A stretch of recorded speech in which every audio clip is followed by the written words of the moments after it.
Welcome back. My next guest is one of Britain's leading comedy talents. When he's not being a lady on Little Britain, he's greased up and swimming the channel, just like me.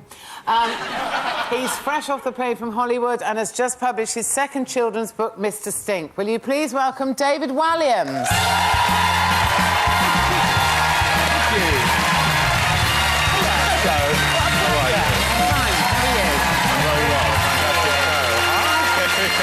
How are you?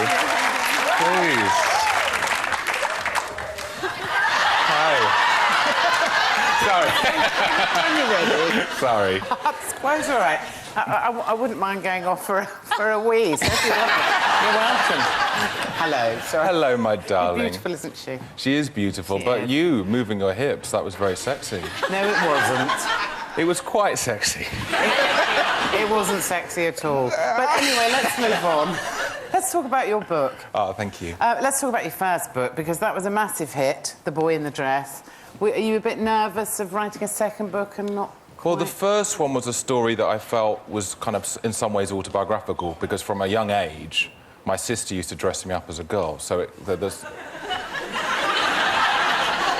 I don't know what they're laughing at. They don't understand me, do they? No, they don't. And so the second one was more of sort of act of my imagination. This is about a little girl who befriends a tramp, and she doesn't tell her mum and dad, but she invites the tramp to come and live in the garden shed at the end of the garden. And the tramp, of course, is Mr. Stink. He's Mr. Stink, but he holds a mysterious secret, which you find out at the end of the book. Have you read it? I've read your whole book. Oh, really? And I have to say, actually, and no one's paid me, least of all you, to say this, but it is utterly charming and completely heartwarming. I really loved it, actually. Oh, thank you very much. No, and I can't act, so that is sincere. So... Oh, that's kind. Yeah, I sort of wanted to...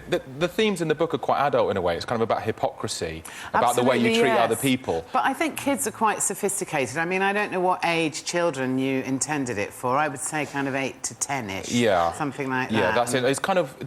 Kids sometimes are a lot more advanced readers than others. You know, some kids of 6 will read Harry Potter books and some won't read till they're 12. I mean, they're suggesting the book sort of 8 to 12-year-olds.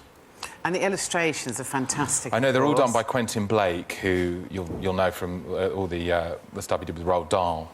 And I was just with him today, actually. He's the most charming, lovely man. And for me, it's such a great thrill when you get to work with someone that you so loved as a child. And he's one of those people. Like, I grew up reading Roald Dahl books, and I can't believe that I've written words he's illustrated. It's amazing. It's fantastic, actually. I've had to illustrate my own books. Are you a quick writer? Well, I have to discipline myself, because I know you've just written a book. I don't know how you found it, but I have to tell myself I'm not having a biscuit until I finish this chapter. And then when the biscuits ran out, I'd say I'm not going to the toilet till I finish this chapter. I honestly did that to myself. I was the only way I could sit there. Yeah, it is quite hard. Because I do, I'm not having a biscuit till I finish this sentence. That's why it's taken me such a long time to write. So do you go and write in, like, a shed or an office or a... I've got, an office in my house. I mainly do it there. But you never know when you have inspiration, do you? So I always sort of make little notes all the time, and yeah, sometimes I was writing, you know, on planes even. Yeah, so you don't do a kind of, I'm going to do 4 hours. You just sometimes think, oh, I don't feel like it today. Well, I used to feel like that every day. I think you've got to sit there and think sometimes, and sometimes you're sat there in silence, doing nothing, but you are actually working.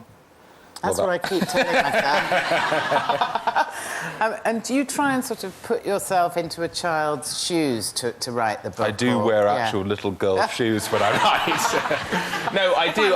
I try and remember what it was like to be 12 years old. Because a lot of children's books are about things like, you know, they become detectives or spies or wizards or whatever, and that's great, and kids love that. But I wanted it to be a bit more like what it really is like when you're 12, which is actually you don't have a lot of power, and if your parents say you can't go out, you don't go out. And I wanted to reflect that in the book. Yeah, absolutely.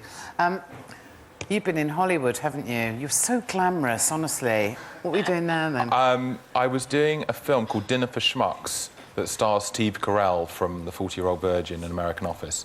And it's a remake of a French film called Dîner du Con. Have you ever heard of that? I'm a bit of a Philistine. No, I haven't. OK. But it was a very, very big French comedy, and this is the remake of it. And I play a Swiss billionaire called Müller, same name as the yogurt. And I have a German accent like that, so... Was that a good laugh to do? It sounds it. Yeah.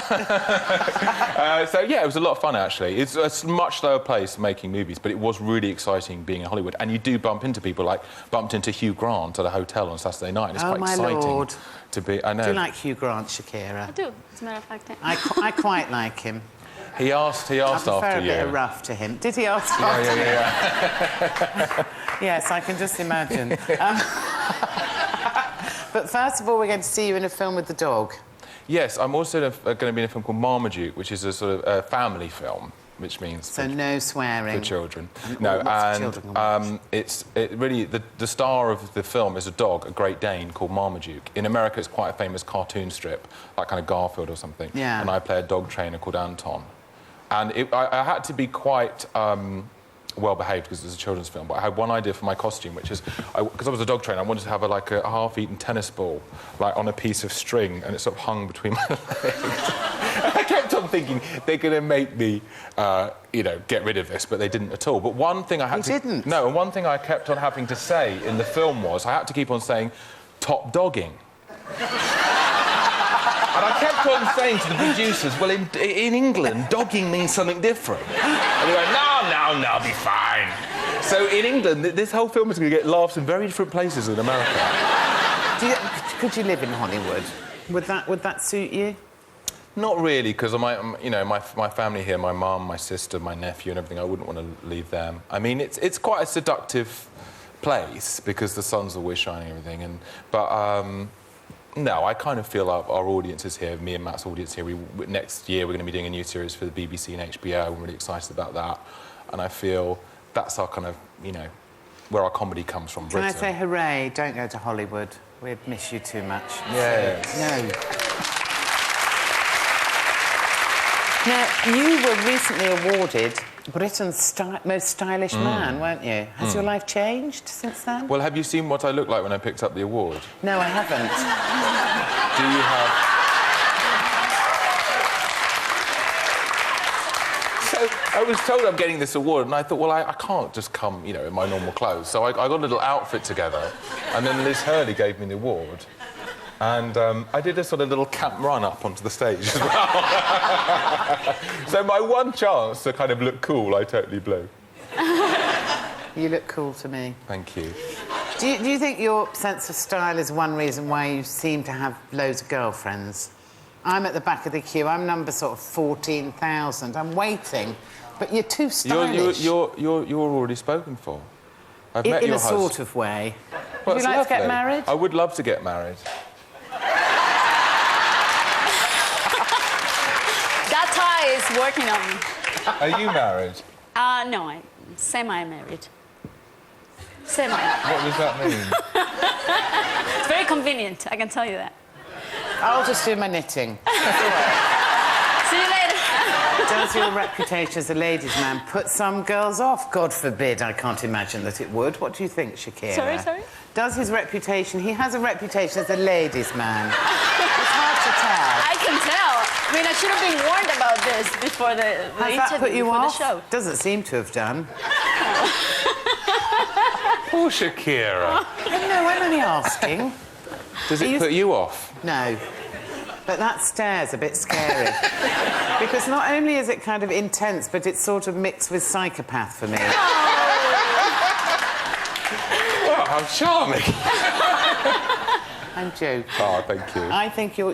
I think you're delightful. I think you're wonderful. Are you single at the moment? Well, I've actually just met a really lovely girl. Oh, damn. He's met Another a really one, lovely girl. Yeah. No, she's lovely, so I'm really hoping pleased. it works out. Yeah. So you're semi-married now? Well, no. I mean... no, I only met her recently, so we'll see what happens. And it was literally in the last sort of 5 or 10 minutes.